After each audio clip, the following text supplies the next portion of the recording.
Fine-tuning your skirting table is important. Having a comfortable chair, your fiber that needs to be skirted, what you're going to put it in after you skirt it, and then if you're putting it in competition, you're going to have a nice line box ready to be weighed, so that when you're ready to send it in for competition, you've got it all ready to roll. One thing you're going to want to remember when you're skirting is you want to remember, hey, what was the goat? What day did you shear it? And we always keep a bag for seconds, and seconds are just the cut that didn't get done the first time. It's shorter. And then of course we have throwaway.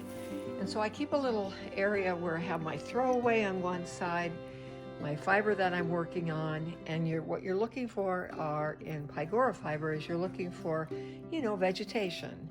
You're looking for unusable fiber, things that are just so messed up, you know that you're not going to want that in your spinning project.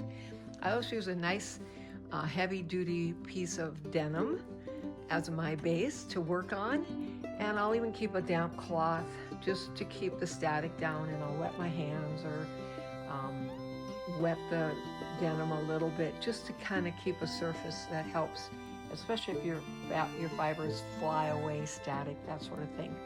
So get yourself set up for skirting. It's cold weather. It's perfect for doing this. And thanks for watching.